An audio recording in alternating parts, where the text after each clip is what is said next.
Pour les sciences, on se bat.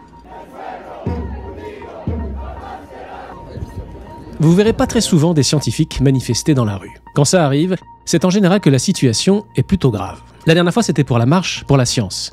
Cet événement avait mobilisé des chercheuses, des chercheurs dans le monde entier pour protester contre la politique ouvertement anti-science de l'administration Trump.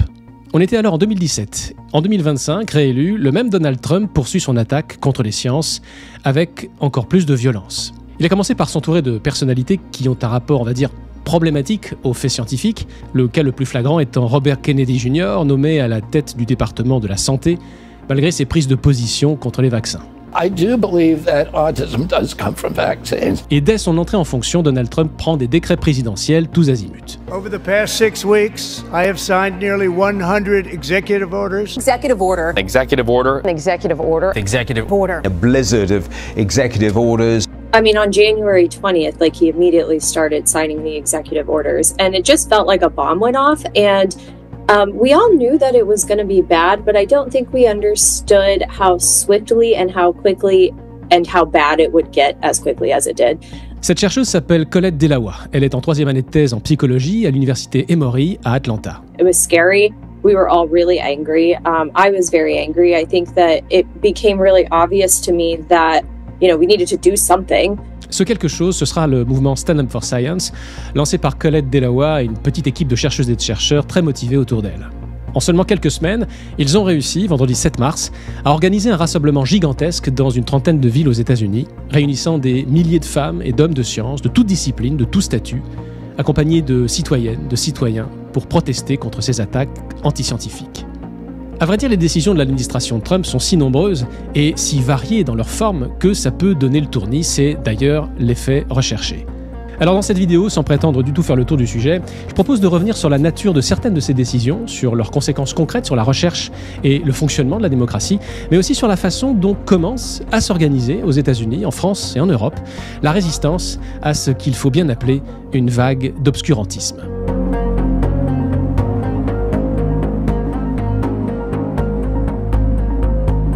L'une des premières victimes de cette vague d'obscurantisme, ce sont les sciences du climat et de l'environnement. Dès fin janvier, et comme il l'avait fait dans son premier mandat, Donald Trump a retiré les États-Unis du pacte mondial de lutte contre le réchauffement climatique signé à Paris en 2015. Mais il ne s'est pas arrêté là, il s'en est ensuite pris à l'une des institutions phares de la recherche en sciences du climat aux États-Unis, la NOAA, l'Agence américaine d'observation océanique et atmosphérique. Cette volonté de s'aborder cette institution était annoncée dans le projet 2025, un programme élaboré par le think tank ultra-conservateur Heritage Foundation. On dit que la NOAA est, je cite, l'un des principaux moteurs de l'industrie de l'alarme sur le changement climatique et que cette institution doit être démantelée. L'administration Trump n'a fait qu'appliquer cette doctrine. En février, plus de 800 employés en période d'essai ont été renvoyés et 500 sont partis après avoir accepté une offre de démission. Ça représente 10% des 13 000 salariés qui auraient quitté l'agence d'après le New York Times. Comme si casser son thermomètre pouvait soigner la fièvre, le gouvernement américain actuel choisit de sacrifier la recherche climatique et la qualité de la prévision météorologique américaine sur l'autel d'une idéologie climato-dénialiste. Mais cette attaque dogmatique contre l'activité scientifique ne se limite plus aux sciences de l'environnement et du climat. J'en ai discuté avec le géographe et écologue Wolfgang Kramer. C'est l'un des signataires de la tribune parue dans Le Monde début mars en soutien à la communauté scientifique américaine. La situation, comme on l'avait dit au début, en États-Unis, elle est beaucoup plus fondamentale. Il s'agit plus de la question environnementale. Il s'agit plus de la question du climat ou de la biodiversité. C'est la science dans sa totalité qui est attaquée. Et cette idée anti-scientifique, anti-académique, elle est très très inquiétante et on risque de la voir chez nous aussi comme conséquence des tendances aux États-Unis.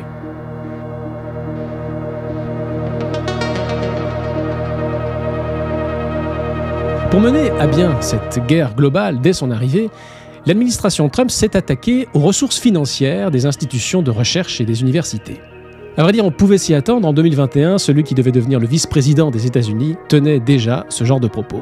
We have to honestly and aggressively attack the universities in this country. Il faut rappeler que le gouvernement fédéral américain finance plus de 50% de la R&D faite dans les universités. Ces fonds sont versés par le biais d'agences fédérales. Les deux principales sont la National Science Foundation, l'équivalent en gros de l'Agence nationale de la recherche en France, et puis les instituts nationaux de la santé, NIH, qui sont à la fois des instituts qui font de la recherche biomédicale, un peu comme l'INSERM en France, et en même temps qui accordent des financements. Mais ce qu'il faut savoir, c'est que lorsque la NSF ou le NIH accorde un financement à un chercheur ou à une chercheuse, cette agence donne aussi un financement à l'établissement dans lequel travaille ce scientifique. Ce financement complémentaire, c'est ce qu'on appelle les overheads. Ils servent à payer les coûts de gestion et la modification des installations. Ils peuvent aussi servir à rémunérer le personnel de soutien à la recherche, etc. Ce système existe aussi en France, mais alors que chez nous, la somme versée à l'établissement correspond à environ 30% du financement attribué aux chercheurs, aux États-Unis, ces overheads sont beaucoup plus importants, entre 40% et 60%, parfois même plus. Les overheads sont donc cruciaux pour le fonctionnement des universités. Or, le 7 février, après avoir reçu un mémo provenant du département de la santé, les équipes du NIH ont annoncé que ce seuil serait dorénavant de 15%. Et ce nouveau taux concerne les financements futurs, mais aussi les actuels. Le manque à gagner s'élèverait à 4 milliards de dollars pour les universités. Bien sûr, le système des overheads n'est probablement pas parfait, mais là, il ne s'agit pas de le réformer pour l'améliorer, mais de le saborder. En la privant de sa principale source de financement, l'administration Trump affaiblit la recherche biomédicale américaine pour des raisons idéologiques.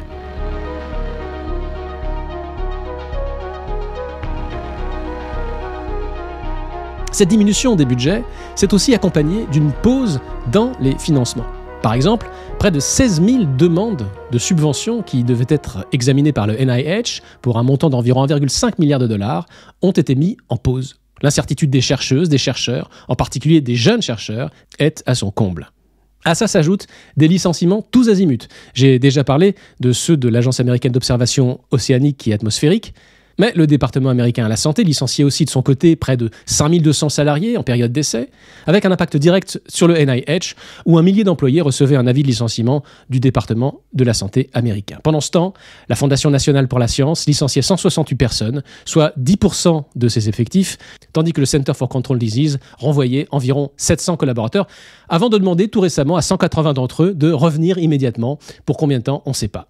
La dimension systémique de l'attaque de Trump contre les sciences est encore plus évidente quand on regarde la façon dont le gouvernement a commencé à effacer de nombreuses données produites ou utilisées par la recherche scientifique.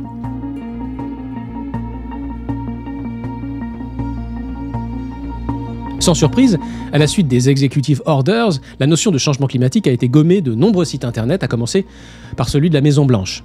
Mais des jeux de données sur le climat ont aussi été modifiés ou supprimés, ou des outils permettant de les visualiser ont disparu. Par exemple, l'outil Climate and Economic Justice Screening Tool, qui cartographie les populations fragiles qui aux États-Unis risquent de subir le plus durement les effets du changement climatique, cet outil a été mis en ligne. Alors si certaines de ces bases de données ont été remises en ligne, souvent d'ailleurs de façon incomplète, nombreux sont les experts qui se demandent si ces bases de données seront encore alimentées dans le futur. Mais l'une des attaques, sans doute la plus révélatrice du dogmatisme à l'œuvre dans cette nouvelle administration, c'est l'interdiction d'utiliser certains mots.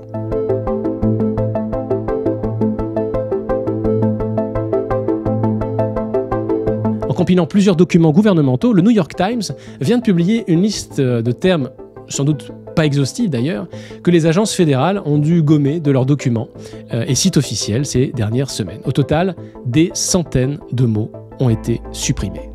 Et beaucoup concernent évidemment l'activité scientifique. Ça paraît fou, mais il y a désormais aux États-Unis des mots interdits dans la science. Le 7 février, le NIH, par exemple, a reçu un mémo exigeant que dans les projets de recherche que ces instituts soutiennent, ne figurent pas des mots comme institutionnel, historiquement, traumatisme, barrière, équité, exclu ou femme.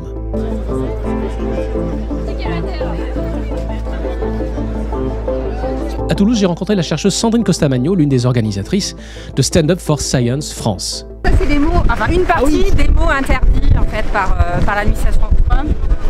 C'est donc là, moi, ce que j'ai fait, j'ai mis en gras en fait les mots qui correspondent à ma recherche. Donc par exemple, je suis préhistorienne. Donc historiquement, on ne peut plus employer ce mot. On ne peut pas parler d'héritage culturel, on ne peut pas parler de socio-culturel, de socio-économique. Voilà, ce sont tous les mots qui sont interdits. Donc d'autres mots, genre, femme, Femmes, c'est fou, quoi. Ouais, femmes. C'est évidemment un problème de qualité de la science et de santé publique. En octobre 2014, si les NIH avaient justement demandé aux chercheuses, aux chercheurs qui lui demandent un financement de prendre en compte le genre de leur recherche, c'était pas par hasard. C'est parce que toutes les pathologies n'affectent pas de la même façon les femmes et les hommes. C'est le cas de la sclérose en plaques, par exemple, ou de certaines maladies cardiovasculaires.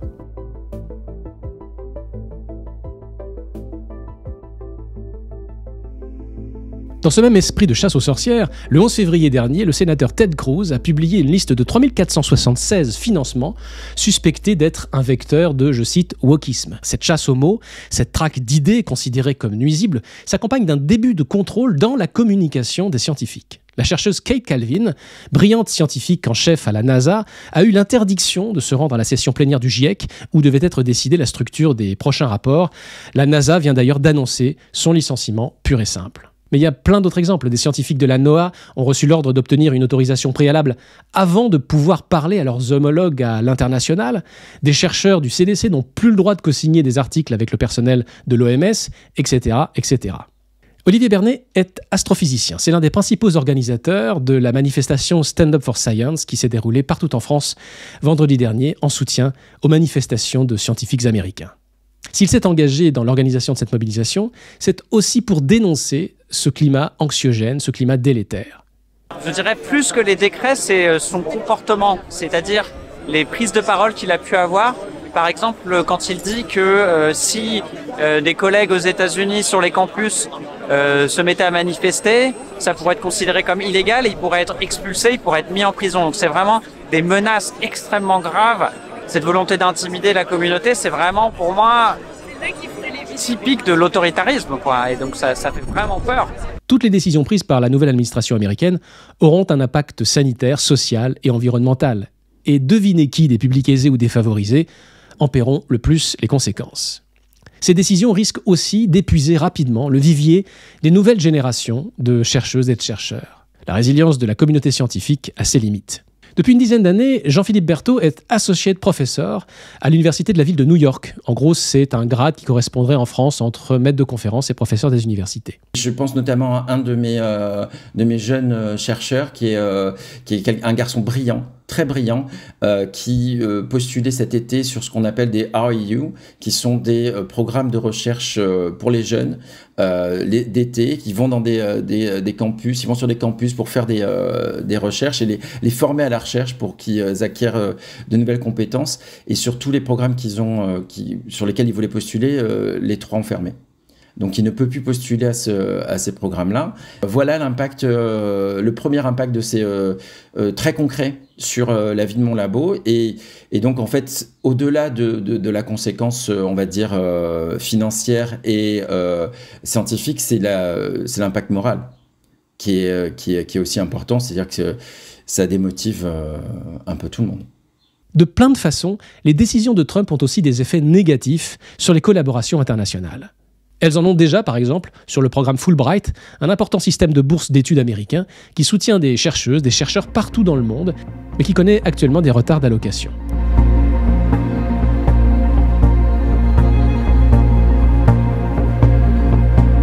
Face à ces décisions de l'administration Trump, une résistance s'organise. Une résistance dans la rue d'abord. Avec la mobilisation Stand Up for Science, des milliers de chercheurs sont descendus dans la rue. En France, le mouvement a été repris et des dizaines de villes ont vu défiler des scientifiques en soutien à leurs collègues américains.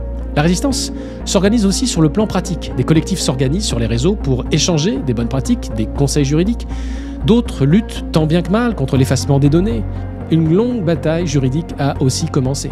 Plusieurs décisions de l'administration Trump sont contestées actuellement en justice. Une juge fédérale du Massachusetts a tout récemment bloqué, au moins temporairement, la décision du NIH de réduire à 15% le seuil maximal des overheads. Un juge fédéral de San Francisco a donné temporairement raison à des syndicats et organisations qui protestaient contre le licenciement de personnel de la NSF. Et dans certains cas, comme en France, la question se pose de savoir s'il serait possible d'accueillir des chercheuses et des chercheurs américains qui envisageraient de quitter les États-Unis, faute de pouvoir continuer à y faire leurs recherches. En France, il existe bien un programme de soutien aux chercheurs contraints de quitter leur pays. Il s'appelle le programme PAUSE, mais il semble pas vraiment fait pour ça. En tout cas, pas dimensionné pour ça. Alors le ministre chargé de l'enseignement supérieur et de la recherche, Philippe Baptiste, a récemment lancé un appel aux universités, aux organismes de recherche français, pour voir s'ils pouvaient organiser un accueil avec le dispositif Safe Place for Science. Aix-Marseille Université est la première université à avoir répondu à cet appel.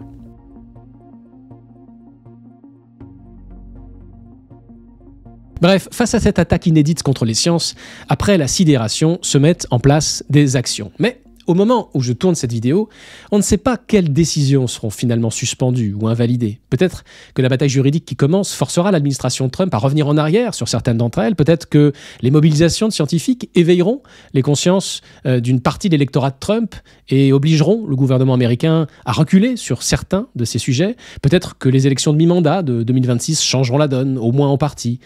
Peut-être. Mais on peut parier que l'empreinte politique de ces décisions, elle, va rester. Que le gouvernement d'une grande démocratie puisse vouloir saper des institutions chargées de produire des connaissances pour tout le monde est devenu quelque chose de possible. C'est un repère dont se serviront certainement les politiques américains qui se revendiqueront de l'héritage de Donald Trump dans un futur proche. Alors, la question qui se pose maintenant à nous, collectivement, est simple finalement. La France, le pays d'Alembert et de Diderot, de Pasteur, de Marie Curie et de tant d'autres, pourrait-elle, elle aussi, un jour, sombrer dans cette spirale d'anti-science? On peut se poser cette question quand on entend les déclarations récentes de certaines femmes ou de certains hommes politiques qui demandent tantôt la fermeture de l'Agence de l'environnement et de la maîtrise de l'énergie, l'ADEME, tantôt celle de l'Office français de la biodiversité, l'OFB, ou quand on voit les actions menées contre certains instituts de recherche comme INRAE. Une vigilance de tous les instants s'impose dans ce moment où l'activité scientifique commence à embarrasser les doctrinaires de tout poil. En mars 1954, en plein macartisme justement, le journaliste Edward Murrow, animateur de l'émission d'information See It Now, termine son émission par ces mots. C'est avec eux que je voudrais conclure cette vidéo. We can deny our heritage and our history, but we cannot escape responsibility for the result. There is no way for a citizen of a republic to abdicate his responsibilities. As a nation, we have come into our full inheritance at a tender age. We proclaim ourselves, as indeed we are, the defenders of freedom wherever it continues to exist in the world. But we cannot defend freedom abroad by deserting it at home. The actions of the junior senator from Wisconsin have caused alarm and dismay amongst our allies abroad and given considerable comfort to our enemies. And whose fault is that? Not really his. He didn't create this situation of fear, he merely exploited it, and rather successfully. Cassius was right. The fault, dear Brutus, is not in our stars, but in ourselves. Good night, and good luck.